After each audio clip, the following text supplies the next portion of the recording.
ขออนุโมทนากับโยคีแม่ชีเราทุกคนที่ได้สละเวลาของชีวิตมาเพื่อการเพิ่มบุญบารมีแก่เราเนาะเราจะได้ปฏิบัติภาวนาเพื่อเสริมสร้างอุปนิสัยให้เรานั้นเข้าถึงอริยสัจธรรมความจริงของชีวิตอย่างแท้จริงนะ จริงอยู่คำพูดมันง่ายแต่ทำมันยากเนาะทำยาก ทำยากก็เป็นธรรมดาพระโพธิสัตว์ท่านสร้างบารมีมานานเนาะให้ฐานจิตเป็นพระพุทธเจ้าก็ใช้เวลาถึง7 อสงไขยบายจาขอเป็นพระพุทธเจ้าเนี่ยเป็นเวลานานถึง9 อสงไขยถึงได้รับพยากรณ์จากพระพุทธเจ้าชื่อว่าทีปังกรพระสัมมาสัมพุทธเจ้าต่อจากนั้นพระองค์ต้องบำเพ็ญบารมีอีก4 อสงไขยแสนกับ4 อสงไขยแสนกับนานไหมก็นานเนาะแล้วพระองค์ได้มาได้สร้างบารมีมา4 อสงไขยแสนกับพระองค์ได้เห็นถึงความเป็นไปของสัตว์โลกที่มีความแก่เจ็บตายพระองค์ก็ได้มามีพระดำริคิดว่าเราจะพ้นจากความแก่ความเจ็บความตายนี้ได้อย่างไรจึงสละฐานะรัชทายาทเนาะออกแสวงหาอริยสัจธรรมเป็นเวลาถึง6 ปีก็มาได้เรียนรู้ได้รู้ถึงความจริงของชีวิตว่าชีวิตของเราที่มีความตายความเจ็บและความแก่เนี่ยมันมาจากความเกิดชาติปิทุกขาเกิดเป็นทุกข์นะชราปิทุกขาแก่เป็นทุกข์มรณะปิทุกขังตายเป็นทุกข์นั่นแหละ ความแก่เจ็บตายมันเริ่มต้นที่ความเกิดเนาะความเกิดการปฏิสนธิการเกิดมันจึงมีความแก่ความเจ็บความตายเนี่ยคือเราเมื่อพระองค์ได้ทรงค้นพบตัวนี้ก็ได้พระองค์แสวงหาเหตุให้เกิดความเกิดคืออะไรเหตุของความเกิดคืออะไรคือตัณหาคือกิเลสนั่นแหละคือตัณหาความอยากความโลภนั่นแหละมันเป็นปัจจัยให้เราอยากเกิดความอยากเป็นนั้นอยากเป็นนี้อยากได้นั้นอยากได้นี้เนาะเหมือนกับเรานี่แหละแก่แล้วล่ะอายุปานนี้ก็อธิษฐานอยู่เนาะสาธุชาติหน้า ขอได้มาเกิดเป็นมนุษย์ได้พบพุทธศาสนาได้บวชอย่างนี้เนาะอันนี้ก็คือความอยากมาเกิดอยากมาเป็นผู้ชายอยากมาเป็นนักบวชโยมทำไมไม่ถามอาตมาบ้างบวชเป็นสุขไหมบวชเป็นสุขไหมมันก็ไม่เป็นสุขนะมันเป็นผู้ชายเป็นสุขไหมมันก็ไม่เป็นสุขนะเพราะว่าเราไม่ใช่ว่าจะเกิดมาเป็นผู้ชายแล้วจะเป็นสุขจะมาบวชเป็นพระแล้วจะเป็นสุขพระองค์ได้ตรัสเป็นปฐมพุทธพจน์ไว้ว่าอเนกชาติสังสารังสันธานวิสังอนิพิสังคาลังคเวสันโตทุกขชาติปุณพุนังเราได้เกิดมานับชาติไม่ถ้วนเกิดมาทีไรก็ทุกทีเมื่อพระองค์ได้มาพบ เหตุแห่งความเกิดคือตัณหามันก็เป็นผู้สร้างท่านเปรียบเทียบอุปมาแบบเป็นผู้สร้างเรือนตัณหามันก็ผู้สร้างเรือนก็คือสร้างธาตุขันธ์นี้สร้างมือสร้างเท้าสร้างอวัยวะน้อยใหญ่นี่แหละถ้าเราดับตัณหาได้ก็เหมือนกับว่าเราได้ทำลายผลงานของผู้สร้างแล้วก็ทำลายผู้สร้างด้วยถ้าเมื่อผู้สร้างนี้ทำให้เกิดทุกข์เนี่ยทำให้เกิดทุกข์พระองค์ก็ต้องสละความดีของผู้สร้างความอยากความปรารถนาเนี่ยเรามีความอยากความปรารถนาก็เป็นเหตุให้เราทุกข์นะแม้ว่าการสร้างอะไรก็ตามแต่สร้างรูปสร้างนามสร้างคนสร้างสัตว์สร้างวัตถุสิ่งของก็ตามแต่มันเป็นเหตุให้เราต้องมีภาระเนาะเนี่ยมีภาระเนี่ยหน้าหนาวก็หนาวเลยนะต้องหาเสื้อหาถุงมือหาผ้าห่มหาอะไรอย่างเนี้ยมานุ่งมาห่มเนี่ยมันทุกข์ไหมก็ทุกข์เนาะมันมีปัญหาเนี่ยนี่เราตั้งแต่เกิดมาแล้วเราเจอฤดูหนาวมากี่ครั้งละ มันก็เจอทุกปีหนึ่งมีมากน้อยบ้างมากบ้างน้อยบ้างเนาะถ้าอยู่ต่างประเทศแล้วตอนเยอรมันนะมันหนาวไหมเป็นไทยนีหนาวไหมหนาวเนาะเป็นหิมะด้วยอย่างเงี้ยมันก็ทุกข์นะพอมันทำไมไม่ทุกข์ล่ะหนาวก็หนาวหาไฮซุงหาเครื่องทำความร้อนมานะมันก็ก่อให้เกิดปัญหาระอันนี้เป็นต้นนะยกตัวอย่างนะเมื่อพระองค์ได้ทรงค้นพบแล้วพระองค์เห็นเหตุแห่งความทุกข์พระองค์เห็นเหตุของความทุกข์คือกิเลสตัณหาความโลภโกรธหลงนี่แหละเหตุแห่งความทุกข์มันอยู่ที่กิเลสพระองค์จึงทรงค้นคว้าหาวิธีการดับกิเลสเนาะวิธีการดับกิเลสว่าวิธีใดที่จะทำให้กิเลสดับพระองค์ก็ทรงค้นพบว่ากิเลสจะดับได้ด้วยเราต้องดำเนินธรรมต้องดำเนินไปทางนี้แต่ว่าดำเนินไปทางนี้คือมรรคคือทางแห่งการดับกิเลสทางนี้ไม่ใช่หนทางถนนหนทางนะทางคือสภาพอารมณ์สภาพจิตที่ประกอบด้วยปัญญาถ้าเราอยากจะพ้นทุกข์ก็ต้องพัฒนาปัญญาสัมมาทิฏฐิแปลปัญญาเห็นชอบสัมมาสังกัปปะคิดชอบมาปฏิบัติธรรมไม่ใช่ไม่ให้คิดนะให้คิดดีให้คิดดีๆหน่อยนะคิดดีดำริชอบก็คือว่าดำริคือคิดที่เห็นโทษของกามเห็นโทษของความเม็ดเห็นโทษของความพยาบาทเห็นโทษของความเบียดเบียนเนี่ยเราเห็นโทษของกามเห็นโทษของความพยาบาทเห็นโทษของความเบียดเบียนที่เราคิดดีคิดสมาธิสังกัปปะคิดดีอันที่สามเราจะต้องพัฒนาพฤติกรรมทางกายกายกรรมทางวาจาวจีกรรมและก็วิธีดำเนินชีวิตสัมมาวาจาสัมมังกัมมันตะสัมมาอาชีวะให้พฤติกรรมทางกายทางวาจาและวิธีดำเนินชีวิตเป็นไปในทางที่ดีนี่ถือว่าเป็นพระ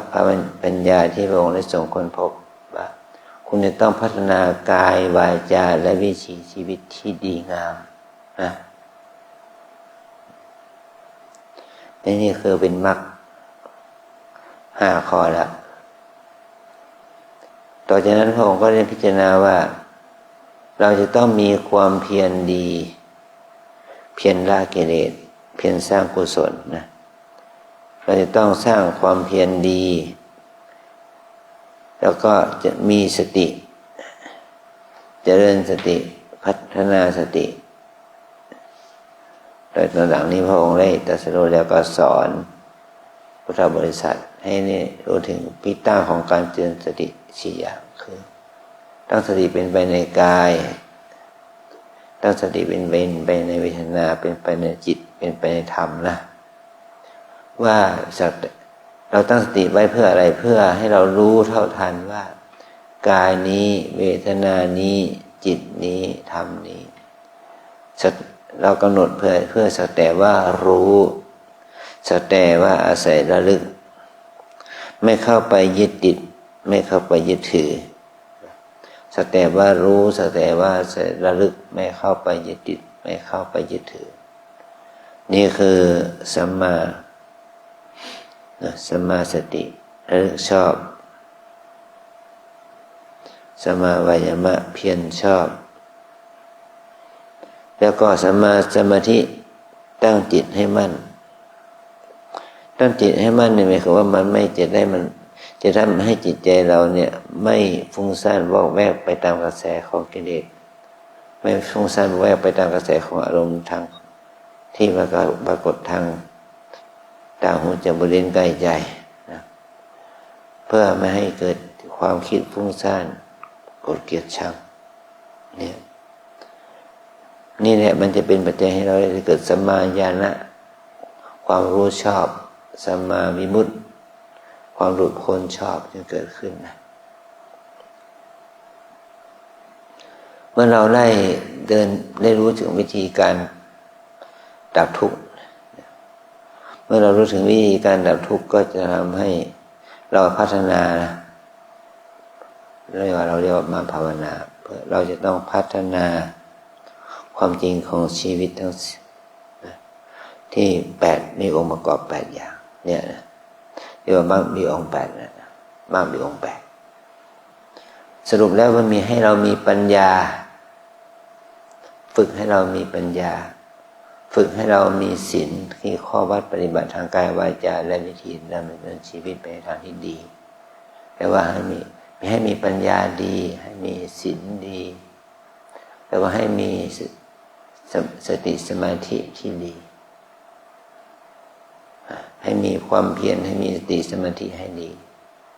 เรียกว่าสรุปเลยว่าให้มีปัญญาดีให้มีศีลดีให้มีสมาธิดีนะถ้าเรามีสติสมาธิมีความเพียรดีก็ทำให้เรามีปัญญาดีมีปัญญาดีก็ทำให้เรามีข้อวัดปฏิบัติศีลดีเมื่อเรามีศีลดีก็ทำให้วิถีชีวิตที่ดีเกิดขึ้นให้เราได้เรียนรู้ถึงความเป็นจริงหรือว่ามรรคมีองค์8มันเกิดขึ้นพร้อมแล้วก็มันจะทำให้เราระงับดับกิเลสเป็นได้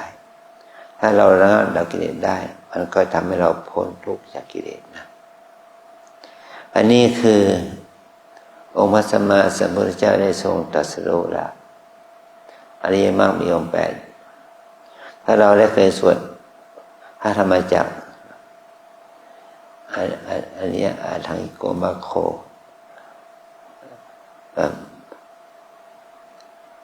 ก็แล้วแก่ได้แก่อะไรสัมมาทิฏฐิความสัมมาสังกัปปะ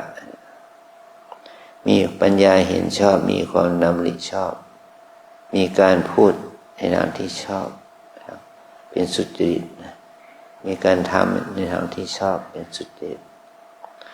มีการดำเนินชีวิตไปในทางที่ชอบคือสุจริตสัมมา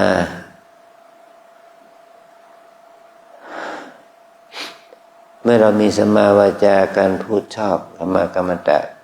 ดำเนินการกระทำชอบสัมมาอาชีวะดำเนินชีวิตชอบอย่างนี้ก็จะทำให้จิตใจเราสะอาดขึ้นนะกิเลสมันจะเบาบางลงไปค ความดีงามนี่มันจะได้เกิดขึ้นกับเราเนาะนี่คือเรียกว่ามรรคคือองค์ประกอบของจิตที่จะทำให้จิตหลุดพ้นจากทุกข์นะสิ่งเหล่านี้ไม่ใช่อยู่ที่ไหนมันอยู่ที่ตัวเรานะสิ่งเหล่านี้มันไม่ใช่อยู่ที่คนอื่นมันอยู่ที่ตัวเราองค์พระสัมมาสัมพุทธเจ้าสอนแนะนำวิธีการพัฒนาให้เราเกิดปัญญาให้เกิดศีลเกิดสมาธิพระองค์ทรงสอนให้เราพัฒนาปัญญาศีลสมาธิให้มันอยู่บนฐานแห่งการกระทำทางกายทางใจเราทำแล้วมันจะทำให้เราดีขึ้นเนี่ยเนาะแต่ว่ามันเกิดขึ้นยากเนาะหลายคนตายไปโดยที่ไม่สำเร็จมรรคผลก็มีมันไม่ใช่มีเฉพาะเราหลวงพ่อหลวงปู่ครูบาอาจารย์ทั้งหลายก็มรณภาพไปโดยที่ว่ายังไม่สามารถละกิเลสได้นั่นแหละรู้เฉยๆแต่ว่าทำให้มรรคมีกำลังถึงขั้นตัดอาสวะกิเลสได้มันทำไม่ได้นะเหมือนอุปมาเปรียบเทียบว่าเรามีก้าไม้หรือมีเม็ดพันธุ์เนาะมีเม็ดพันธุ์เรารู้อยู่ว่าเม็ดพันธุ์นี้มันจะออกมาเป็นต้นออกมาเป็นลำต้นแล้วก็ออกผลอย่างนี้แต่ว่าก้าพันธุ์เนี่ยเราเอาไปเพาะละเอามาเป็นก้าต้นไม้เอามาบ่มเพาะมันก็โตขึ้นนะแต่มันยังไม่ทันออกดอกผลเราผู้ปลูกก็ตายซะอย่างนี้พวกเราเนี่ยเอาเม็ดลานมาปลูกเนี่ยเราไม่ทันได้กินเม็ดลานต้นนั้นนะต้นลานมันก็ตายก่อนเราผู้ปลูกก็ตายก่อนเนาะต้นลานไม่ใช่ไม่มีผลมันมีต้นตาลไม่ใช่มีผลมันมีต้นลานมันก็มีผลของต้นเม็ดลานนะแต่ว่าอายุของมันละ30-40 ปี40-50 ปีมันถึงจะออกลูกออกผลเมื่อนั้นเราตายเสียแล้วนะมันเหมือนกับเราเนี่ยรู้อยู่ว่าทางแห่งความดับทุกข์มีได้แก่ทานศีลภาวนาแต่ถ้าเราไม่ทำให้บารมีธรรมของเราให้มันมีกำลังล่ะมันก็ไม่สามารถที่จะเข้าถึงขั้นตัดกระแสกิเลสได้หรอกทานเราไม่ใช่ว่าไม่ทำทานทำอยู่แต่เราไม่ได้ทำทานแบบเพื่อหวังการดับทุกข์แต่เราทำทานเพื่อหวังความรวยใช่ไหมคนทำทานน่ะมันหวังความดับทุกข์หรือเปล่าไม่คน99%นะมันไม่ได้ทำทานเพื่อหวังความดับทุกข์หวังความรวยนะแค่ทำบุญ10 บาทเนี่ยที่บุญวิหารลงมาข้างล่างเจอหวยอธิษฐานเลยขอบุญที่ข้าพเจ้าทำ10 บาทนะขอให้ข้าพเจ้าถูกรางวัลที่ 1เนาะนี่นะนี่เปรียบเทียบเราทำทานไม่ได้หวังความดับทุกข์แต่หวังความรวยหวังความมียศมีศักดิ์เป็นเศรษฐีมหาเศรษฐีเป็นคนมีอำนาจวาสนาอันนี้เห็นนี่แหละว่าเราทำบุญแต่เราไม่ได้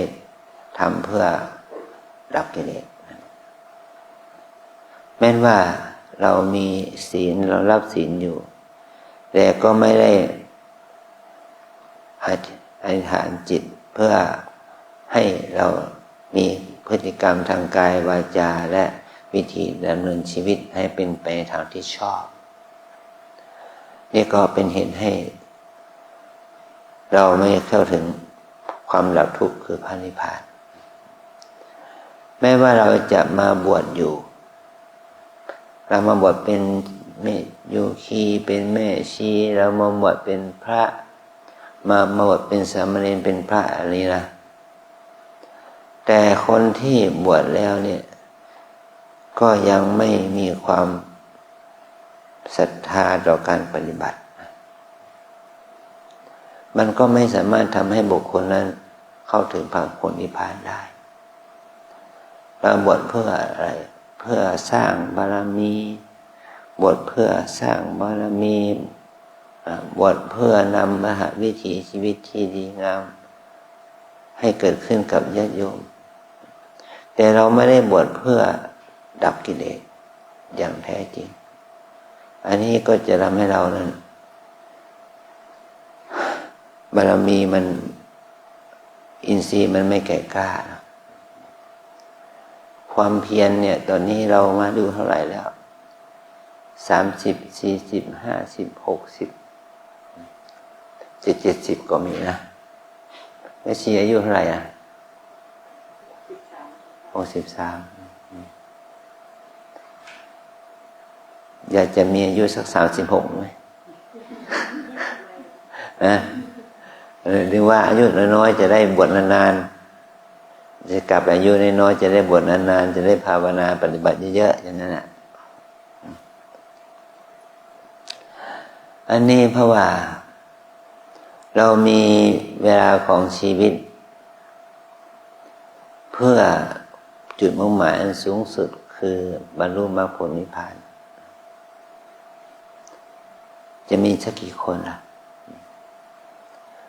เรามีเวลาของชีวิตตั้งแต่เราเป็นหนุ่มเป็นสาวจนถึงป่านนี้เป้าหมายของเราอยากจะถึงนิพพานในวันหนึ่งและเลิกถึงความดับทุกข์สิ้นทุกข์และเลิกถึงความมีจิตที่สะอาดผ่องใสบริสุทธิ์จะมีกี่ครั้งวันหนึ่งมีกี่ครั้งมันก็หายากเนาะเวลาของชีวิตก็เป็นไปเรื่องสัพเพเหระเรื่องอื่นมากมายแต่ถ้าอยากมานึกถึงความดับทุกข์เพื่อมรรคผลนิพพานเพื่อความสิ้นกิเลสเพื่อสละละวางเขามีน้อยวันหนึ่งมีสักกี่นาทีนะลุงยมโลกยมโลกบินไปในอากาศเป็นยังไงโผล่หินบินไปในอากาศสวยงามยังไงยินดีพอใจยังไงล่ะนี่แหละอันนี้ก็เหมือนกันนะเดี๋ยวนี่เปรียบเทียบนะโอ้มาเปรียบเทียบแม้นกนั้นมันมีปีกอยู่มันบินไปหาอะไรบินไปหาอาหารบินออกหาอาหารจะเป็นสัตว์เป็นผลไม้เป็นปูเป็นปลาไปตามสภาพของพันธุ์ของมันนกเหล่านั้นไม่ได้บินไปเพื่อความดับทุกข์ดับกิเลสนะเดี๋ยวเทียบอันนี้เพราะเหตุนี้แหละเราจึงมีชีวิตอยู่ด้วยวิถีแห่งความดีงามก็มีน้อยแต่เรามีชีวิตอยู่แล้วก็ดำเนินชีวิตไปเพื่อความมีกินมีใช้หากินหาใช้มันเกี่ยวกับกิเลสมันมีมากนะนี่คือเราถ้าเราสร้างกุศลบารมีความดีนี้ให้ยิ่งขึ้นไปอุปนิสัยเราจะเดินไปในทางที่เป็นบุญเป็นคุณต่อชีวิตนี่นะถ้าเราทำได้ก็จะทำให้เราก้าวข้ามไปสู่ความดับทุกข์ได้เนาะนี่เราจะเห็นว่าประวัติของพระเถระทุกองค์เนี่ยหลายองค์การที่ท่านจะได้บรรลุธรรมจากการฟังธรรมของพระพุทธเจ้าแต่ข้อธรรมของพระพุทธเจ้าก็ชี้ให้เห็นโทษของกิเลสแล้วก็บรรลุถึงธรรมนั่นแหละมันยากที่ว่าเราจะมีโอกาสพบบัณฑิตคือพระพุทธเจ้าได้หรือเปล่าล่ะบารมีธรรมภาพบารมีธรรมของพระสัมมาสัมพุทธเจ้ามันพระองค์มีกำลังเนาะ ดึงดูดจิตใจเราเข้าสู่ทางธรรมะมันมีพลังมากแต่เราอยู่กับคนทั่วไปพลังเมตตาพลังมหากรุณาพลังของความดีงามที่มีอยู่มันมีน้อยมันเหมือนกับพลังของพระสัมมาสัมพุทธเจ้าเป็นพลังมหาศาลนะสังเกตไหมว่าถ้าเราอยู่กับคนบางคนอยู่กับชิดเรามีความรู้สึกเป็นสุขมีความรู้สึกปลอดโปร่งแต่อยู่กับคนบางคนนี่เรามีความทุกข์มีความอึดอัดขัดใจมีแต่ความยากลำบากใจนะเพราะว่ากระแสของพลังบารมีของคนแต่ละคนกระแสของกิเลสอกุศลของคนแต่ละคนมันไม่เหมือนกันถ้ากระแสบุญบารมีความดีงามของบุคคลนั้นมีอยู่เราเข้าใกล้ก็ได้รับความสุขถ้ากระแสของบุคคลนั้นเต็มไปด้วยกิเลสตัณหาอกุศลเราเข้าใกล้ก็มีความรู้สึกกิเลสออกมีความทุกข์นี่ถ้าเราเปรียบเทียบอย่างนี้หลวงพ่อหลวงปู่ครูบาอาจารย์พระอรหันต์พระอริยเจ้าทุกสุดก็คือพระสัมมาสัมพุทธเจ้าพระองค์มีพลังบารมีมากแต่เราก็มีความดีงามของเรานะเป็นกระแสมันเหมือนกับว่าเอาโลหะที่เป็นเหล็กเอาไปใกล้แม่เหล็กแม่เหล็กก็ดูดโลหะที่เป็นเหล็กนะถ้าเหล็กนั้นเป็นแม่เหล็กล่ะแม่เหล็กที่มีกำลังมากกว่าก็ดูดแม่เหล็กที่กำลังน้อยกว่าเอาเข้าไปดูดเข้าไปเนี่ยกระแสของแม่เหล็กที่มีกำลังสูงแต่ก็อย่างแม่เหล็กโลกเนี่ยมันก็มีกำลังสามารถดูดสรรพสิ่งทั้งหลายอยู่กับโลกได้ถ้าโลกนั้นกระแสของแม่เหล็กโลกมันหมดสภาพแล้วคนและสัตว์ที่อยู่บนโลกมันหยุดได้ยังไงมันก็ปลิวนะกระจัดกระจายไปปลิวออกไปหมดออกจากแรงโน้มถ่วงของโลกนะอันนี้ก็เหมือนกันนะพลังบุญของพระพุทธศาสนานี้มีอยู่กระแสของบุญนั่นกระแสของความดีมีอยู่บุคคลนั้นจึงมีศรัทธามีความเพียรมีสติมีสมาธิมีปัญญาที่เป็นไปในทางที่ดีเป็นไปในทางที่เป็นบุญมันก็ต้องก้าวเข้าสู่ทางแห่งความประพฤติปฏิบัติก็เพราะเห็นนี้จริงอยู่คนในโลกเนี่ยเป็นคนดีมีมากนะไม่ใช่ไม่มีเป็นคนร่ำรวยมีมากนะเป็นเศรษฐีมีทรัพย์มีมากเป็นคนชั้นกลางเป็นนักธุรกิจการงานเขาเหล่านั้นมีความดีจริงแต่ความดีเหล่านั้นเป็นความดีที่ไม่เกิดจากความเห็นทุกข์เห็นโทษของธาตุสังขารมีแต่ความดีที่เป็นไปเพื่อความได้รับการสั่งสอนแนะนำในทางที่ติดอยู่ในวัตถุนะมันก็ไม่สามารถที่จะเป็นพลังดึงดูดใจให้ออกจากทุกข์เรื่องดูดใจที่จะเข้าสู่มรรคผลนิพพานได้นะถ้าเขามีความดีงามที่มันเป็นพลังที่จะเข้าสู่ความเห็นโทษเห็นทุกข์ของสัตว์โลกและเขาก็เห็นได้มีโอกาสได้มาประพฤติปฏิบัติธรรมคุณงามความดีเหล่านั้นมันก็จะเป็นพลังให้แก่เขาเองและก็เพื่อนร่วมโลกเดินดูไปในทางที่ดีขึ้นนะนี่เพราะว่าเขาขาดกัลยาณมิตรขาดความดีงามที่จะเป็นกัลยาณมิตรที่ดีมาดึงดูดจิตใจของเขาก็ทำให้เป็นเหตุให้เขาพลาดโอกาสในวิถีชีวิตนี้ไปนะเราทั้งหลายเนี่ยได้มีโอกาสแล้วมาปฏิบัติธรรม ได้มีโอกาสมาฟังธรรมได้มีโอกาสมาปฏิบัติธรรมได้มีโอกาสมารับศีลขัดเกลากิเลสของเราเองนะแม้จะเป็นเวลากี่มากน้อยก็ตามถือว่าเป็นช่วงอันเป็นมหากุศลเป็นช่วงที่เป็นบุญของแก่เรานะกรรมฐานแปลว่าการงานของจิตเรามาฝึกเจริญกรรมฐานก็มาฝึกจิตใจเรานะฝึกจิตให้จิตใจเรานี่มีสติมีสมาธิมีปัญญามีความเพียรมีศรัทธามากขึ้นนะเราได้ฝึกแล้วจะทำให้กิเลสอกุศลโลภโกรธหลงมันเบาบางลงไปการที่เราฝึกเพื่อให้เกิดปัญญาให้เกิดศีลสมาธิความดีงามเกิดขึ้นก็จะทำให้เราขัดเกลาอกุศลอาสวะกิเลสออกไปจากจิตสันดานนะกินน้อยนอนน้อยพูดน้อยปฏิบัติให้มากเอาใจใส่ดูแลตัวเองอย่างนี้นะขอให้เราได้ใช้ความเพียรให้มันเป็นตบะให้มันเป็นพลังเลยขัดเกลากิเลสออกไปจากจิตใจของเรานะฝึกไปยิ่งกว่าไม่ได้ฝึกหรอกปีที่แล้วเนี่ยเราได้มาฝึกได้มาฝึกแล้วปีนี้เราได้มาฝึกนะ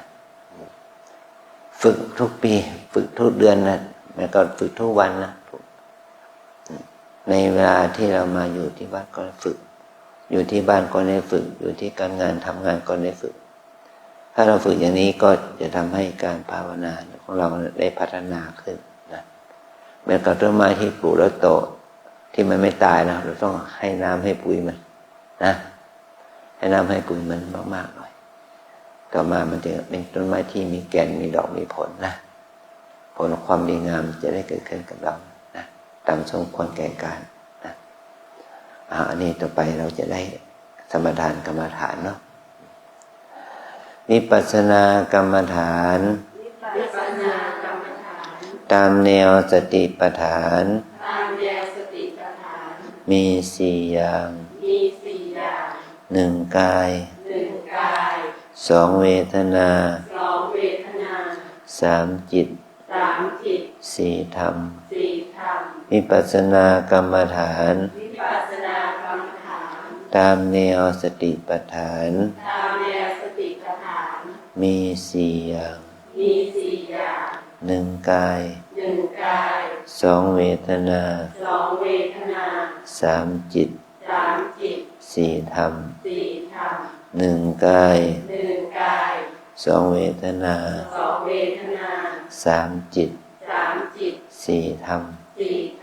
กายเวทนาจิตธรรมกรรมฐานมีสี่ตัวนะให้เราเจริญสติเป็นไปในกายการกราบการเดินการนั่งคู่เหยียดคู่มือคู่ทั้งอย่างหายใจเข้าออกดูอาการพองยุบ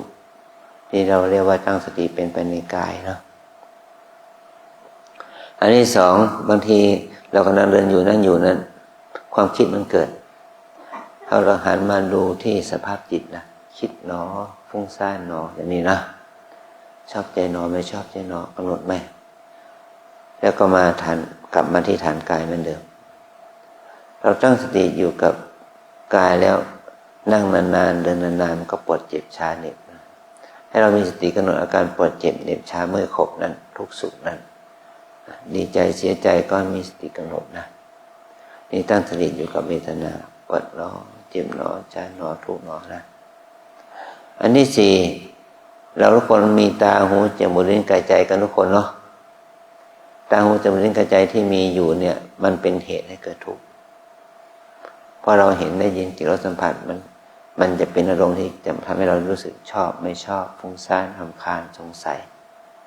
โกรธเกลียดชังสารพัดอย่างนะถ้าเรารู้สึกอย่างนั้นเราต้องมีสติกำหนดเห็นหนอได้ยินหนอกินหนอรสหนอสัมผัสหนอเนี่ยเพราะว่าเราเห็นได้ยินเกิดสัมผัสเนี่ยถ้าเราไม่มีสติมันจะก่อให้เกิดกิเลสชอบไม่ชอบฟุ้งซ่านรำคาญสงสัยนะถ้าเราปฏิบัติบ่อยๆเข้ามันจะทำให้เราได้รู้ความจริงของชีวิต ทุกอย่างเนี่ยมันเป็นของค่อยเกาะเกิดดับนะทุกอย่างที่มันทุกอย่างที่เราเห็นได้ยินเกี่ยวกับสัมผัสมันมีความเกิดดับของมันนะเป็นของไม่เที่ยงเป็นทุกข์เป็นอนัตตามันมีความเกิดดับเป็นธรรมดาให้เราประพฤติปฏิบัติอย่างนี้ต่อไปเน้นๆบ่อยๆเนืองๆนะนี่คือเหตุให้เกิดความดับทุกข์นะคือเราจะต้องสร้างบารมีสร้างปัญญาสร้างสติสมาธิให้เกิดขึ้นมันก็จะเป็นผลดีต่อเรานะแต่เมื่อใดก็ตามแต่เรายังมีชีวิตอยู่เราต้องฝึกให้เราได้ความเพียรความอดทนให้เกิดศีลสมาธิปัญญานะเราจะได้ไม่เกิดมาทีหนึ่งเกิดมาเป็นมนุษย์พบพุทธศาสนาจะทำให้เราได้เข้าสู่องค์ภาวนาเพื่อความดับทุกข์เพื่อมรรคผลนิพพานแก่เราเองนะขออนุโมทนา